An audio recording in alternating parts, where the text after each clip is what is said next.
Well. Good morning, West Ham fans. Good Christmas Eve morning, West Ham fans. Let's do some ratings for the Man United game, shall we?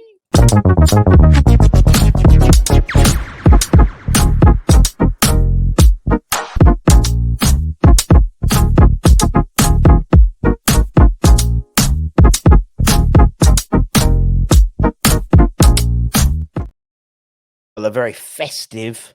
Good morning to you all.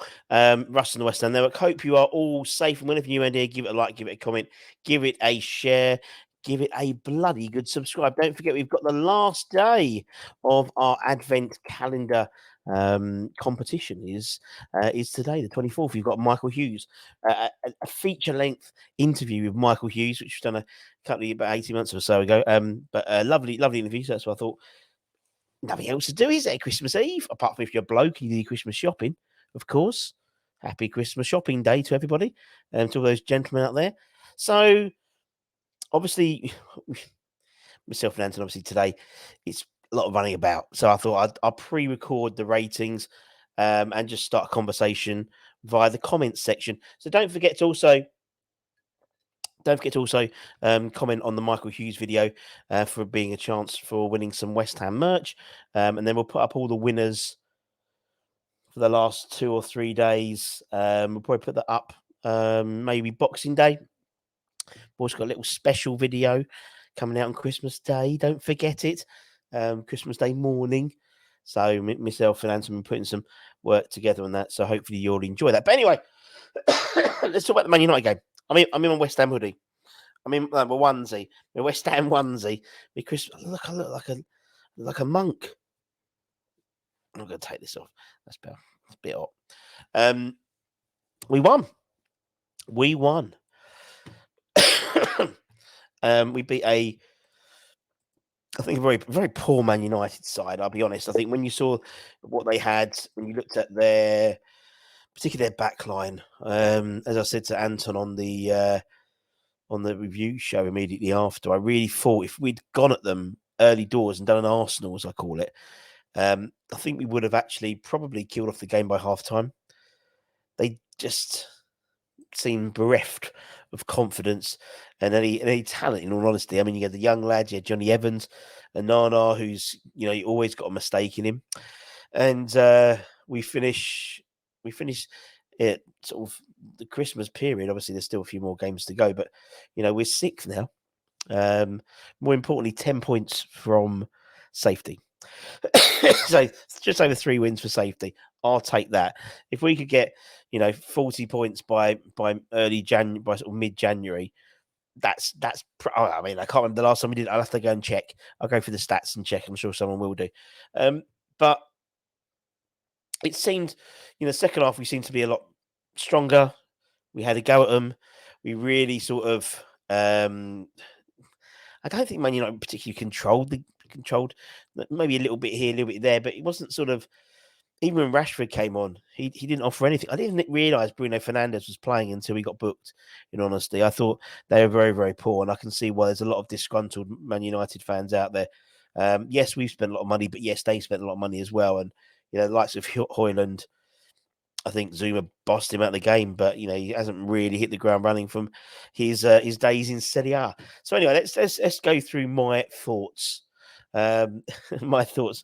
Mrs. Button keeps messaging me to print stuff off, obviously for Christmas presents. Right, let's talk about Areola. So obviously back inside, we were a little bit sort of interested to see whether he was going to come back into the side. Obviously he played against Liverpool. Wasn't a great game for him, obviously. 5-1 or shipping 5 goals. A couple of them were arguably his fault. A few shaky bits, maybe. He fumbled a shot from Mainu, wasn't it? Which nearly crept in, but it was his first clean sheet in the league since September. So well done, Areola. So back between the sticks. For me, I thought he seemed to be wanting to try and start the play early and get balls out there, but maybe the runners weren't there, and he's a little bit hesitant to Actually, I look like some sort of pimp in this top. I'm just going to look anyway. And so it was okay. It was an okay return. Nothing spectacular, but sometimes that's not bad for a goalkeeper. Russie B gave Areola a 6. Let me know in the comments what you thought about that. Is that a good, fair rating? Let's talk about now Vladimir Sufal. Was it me, or every time I kept on looking at Vladimir, he was playing central midfield again? The last few games he's been doing this. He's been drifting into midfield and almost playing like a bit like Trent Alexander-Arnold. He's our TAA. He's not a right back. He's a central midfielder, and and sort of a bit like what Pep does when they bring their fullbacks in to try and bulk up that midfield. That's what it seemed we were trying to do. Particularly as Alvarez sort of drops into almost like a third centre back, and they were playing almost like a back three with Zuma on the left, and then Alvarez in the middle and Mavropanos on the right-hand side. Very bizarre. But anyway, did a bit of drifting for a fair bit, drifting inside. I mean, all the joy they did have was going down his side. Garnacho pretty much not had him on toast, but his pace was always an issue for Vladimir, as it always is with a pacey winger. I think Garnacho, if he'd hit the ball with his left foot instead of what he was trying to do with his right foot, they would have scored. But they didn't. So there we go. If my auntie had bollocks, it'd be my uncle. But an okay game from Vladimir. Second half, he was getting forward a bit more. Some nice crosses in the box. Some nice overlaps. But again, as always, pace is a slight issue when it comes to Vlad. Russie B gave him another 6.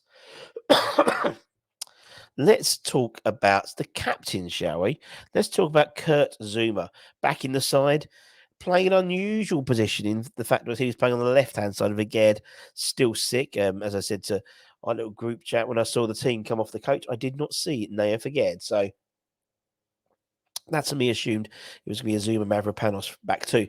I thought Mavropanos was going to play on the right-hand side. But no, sorry, on the left-hand side, but no, Zuma did. And actually, fair play, he had a really good game, really towering, really, well, he had, as I said, he had Hoyland on toast. So much so he went off. I mean, he hardly had a kick. And there was one, I think it was in the first half, ball comes over, and Zuma marshals out about 10 yards, ball rolling off, and he marshaled, and he just basically just palmed off Hoyland. Just letting, it was so strong. It was absolutely, I thought it was probably one of his most commanding, some really important clearances, some really important interceptions. I think the second half as well, he did a fantastic interception or a clearance which stopped Garnacho basically tapping it in.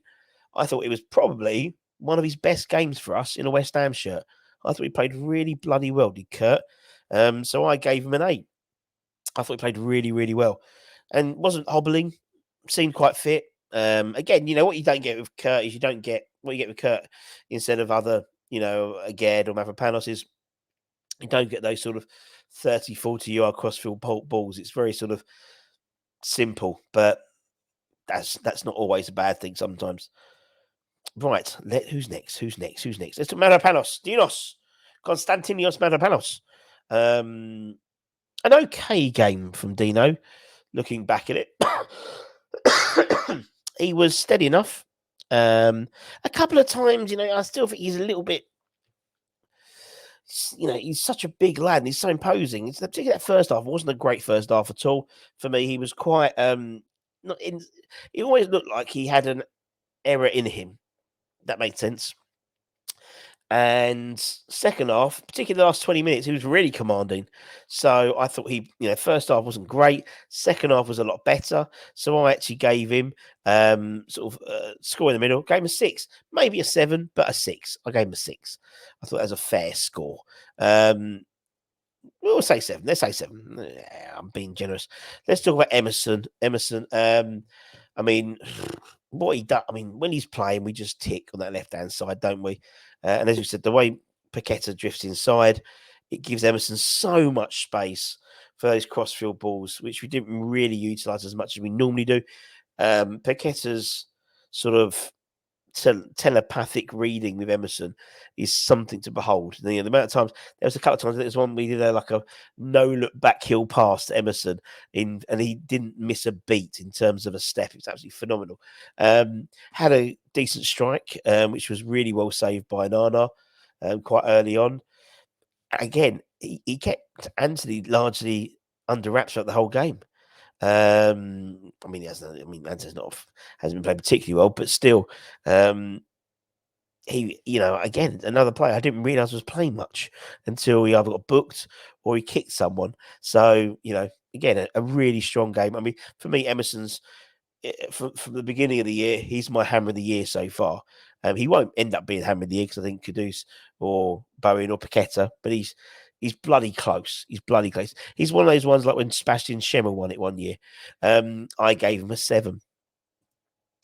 Let's talk about Edson Alvarez. I thought he was brilliant today. He did an excellent job, and that's probably why I didn't think Fernandez was playing because he basically man marked him at the whole bloody game. He was brilliant, getting in the way of things, breaking up play, just intercepting, doing lots of the stuff which goes probably unnoticed on Match of the Day, but he was brilliant. Absolutely brilliant, I thought, and did an excellent job throughout. Russie B gave him a nice high 7. A high 7. Because I think the whole team didn't play well in the first half.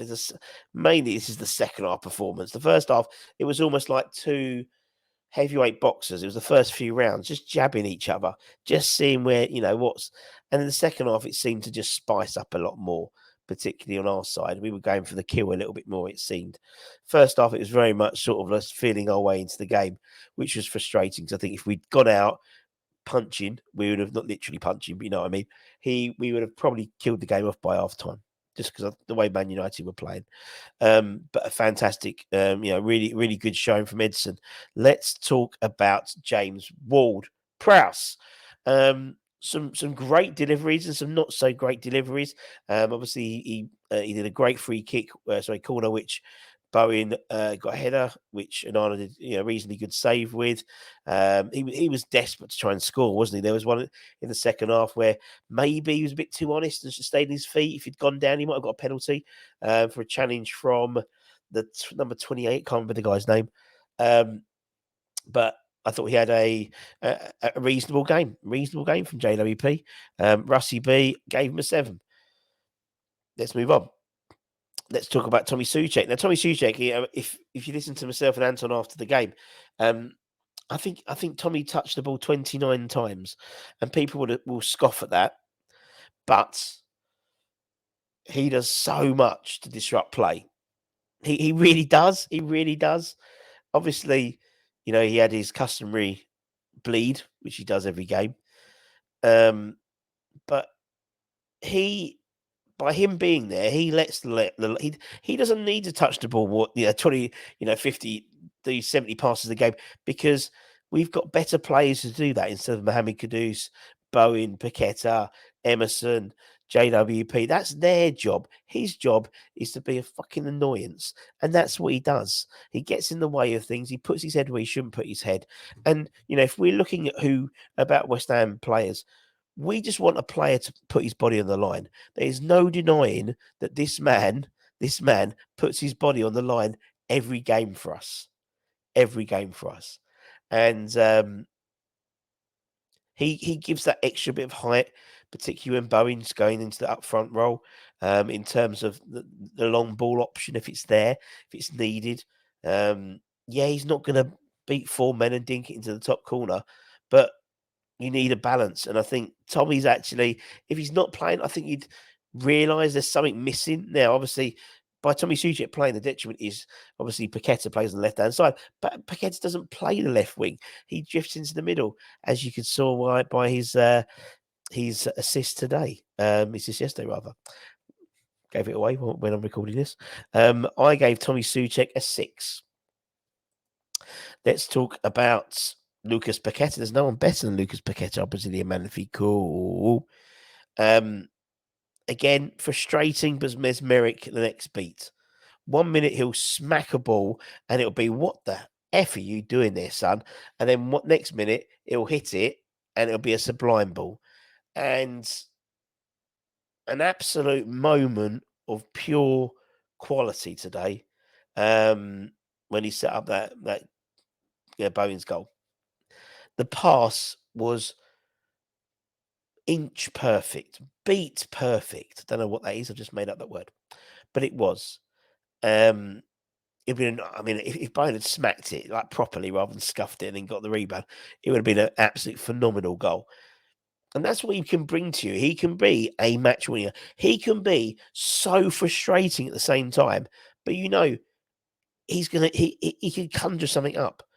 And if he's won the game 1-0, he's won the game by a moment of magic. And that's what you pay the, £48 million or how much we paid for him, because he can do that.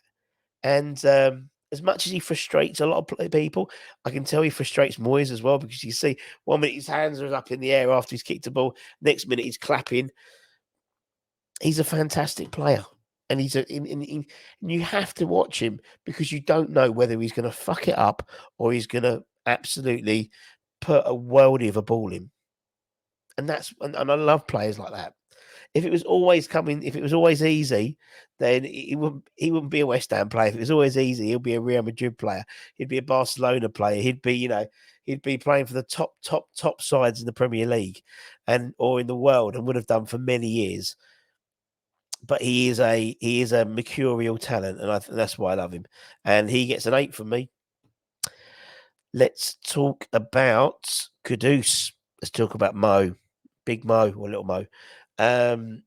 He was lucky actually, because he almost gave United their opening goal, and he sort of went for a ball and it ricocheted off him and went to Garnacho, and obviously he missed. It was, what I like about Kudus is he get a bit like Paqueta. When he gets the ball, everyone wants to look at what he's going to do next, because you don't know what he's going to do next.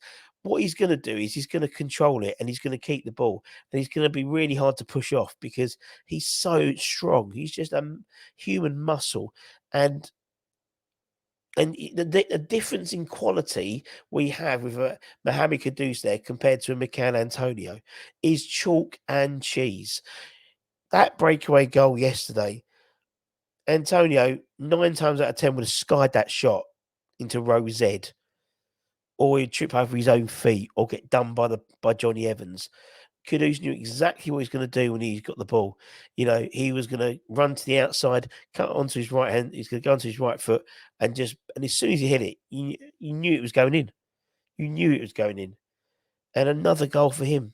Another goal for him.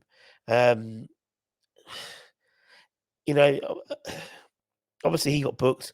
Paqueta got booked. A couple of silly bookings, but you can't keep him quiet. You can't keep him quiet, and that's what I love about him as a player. He was my man of the match. He got an 8 for me, and we'll talk about that sort of front three in a minute, actually. But let's talk about Jarrod Bowen lastly. When he was up top, I wouldn't say he was deadly, but you could see sort of midway through the second half they were changing positions. Him, Paqueta, and Kudus. Bowen was out on the left, and they switched it. He went to the right. I prefer him in the right wing. I just think he offers a bit more cutting inside, and that's what he did. He drifted into, from the right, drifted in. Paqueta saw him, dinked an absolutely worldy pass assist through. Didn't hit it clean, but was there, and he's in a vein of form now where things fall to him. I remember the year we went up in 2005-6, and Bobby Zamora was top goal scorer in the Premier League for about 6 weeks, and he didn't score one clean goal. Every goal had come off his arse or his knee or his chest. Bowen didn't have to hit that ball clean, because things are just falling to him at the moment. And 11 Premier League goals now.